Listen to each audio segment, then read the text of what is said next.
कि जो योगी जी ये कह रहे हैं कि साहब ये तो हिंदू विरोधी, राम विरोधी और राम भक्त और राम विरोधियों के बीच चुनाव है, तो ये उचित नहीं है, क्योंकि उनकी जितनी उम्र है उससे मेरी उम्र ज़्यादा है और मैं पहले से राम भक्त हूँ। हम लोग तो बचपन से जब मिलते थे तो राम राम, एक दूसरे से मिलते तो राम राम कहते हैं, ये तो नमस्ते करते रहे। इन्हें तो राम का नाम केवल पॉलिटिक्स के लिए लिया। चुनाव बहुत बढ़िया रहा, बहुत बड़े मार्जिन से समाजवादी पार्टी चुनाव जीतने जा रही है। हाँ, ये है क्योंकि 1 बजे तक यहाँ 40% पोल हो चुका था, इसलिए प्रशासन को लगा कि यहाँ परसेंटेज ज़्यादा होगा और ऊपर वाले लोगों का ये आदेश रहा होगा कि हाँ परसेंटेज कम रहे और समाजवादी पार्टी के जो बूथ हैं उन पर परसेंटेज कम हो। इसलिए 2 बजे के बाद यहाँ पुलिस के माध्यम से बहुत बड़े पैमाने पर लोगों को वोट डालने से रोका गया।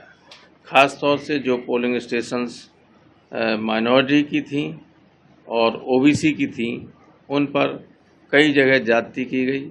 सैकड़ों हमारे कार्यकर्ताओं को थानों में बैठाया गया, कहीं कहीं लाठीचार्ज भी किया गया और महिलाओं को तो घंटों धूप में खड़ा रखा गया हाजीपुरा में और इधर हमारे खेड़ा और इसमें अहमदिया पर सिकवाबाद में।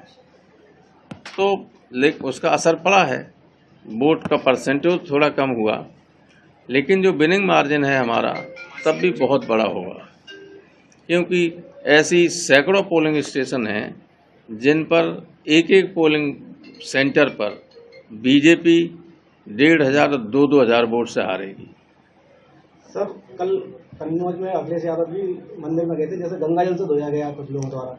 ऐसा है, इसीलिए तो मैं कह रहा हूँ कि इनकी मानसिकता कितनी दूषित है। जो बैकवर्ड्स को, दलित्स को, माइनॉरिटीज़ को इस लायक नहीं समझते कि मंदिर में जाएं।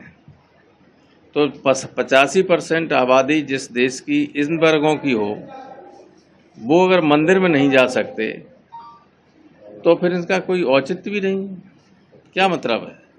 हमारे तो, हम लोगों को तो जाने कितने दिनों से मंदिर, मैंने इसीलिए सुबह कहा था कि जो योगी जी ये कह रहे हैं कि साहब ये तो हिंदू विरोधी, राम विरोधी और राम भक्त और राम विरोधियों के बीच चुनाव है, तो ये उचित नहीं है, क्योंकि उनकी जितनी उम्र है उससे मेरी उम्र ज़्यादा है और मैं पहले से राम भक्त हूँ।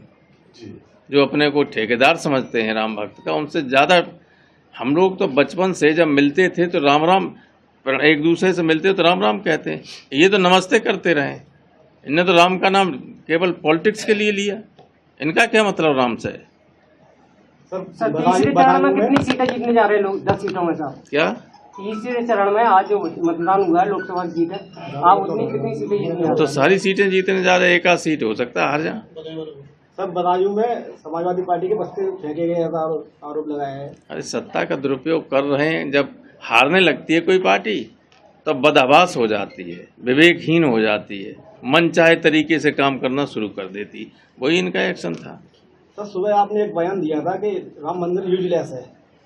यूजलेस मैंने नहीं किया। मैं तो पूरी बात तो आप लोग कभी दिखाते नहीं, आधी दिखाते।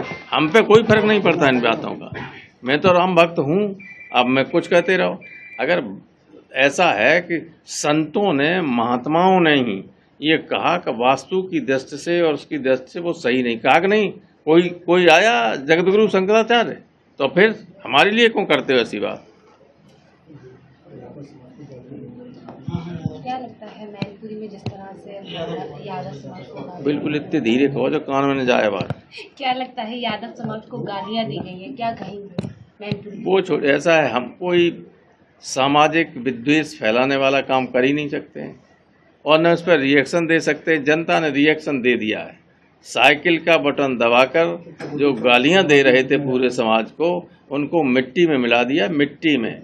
ये कभी चुनाव लड़ने लायक नहीं रहेंगे।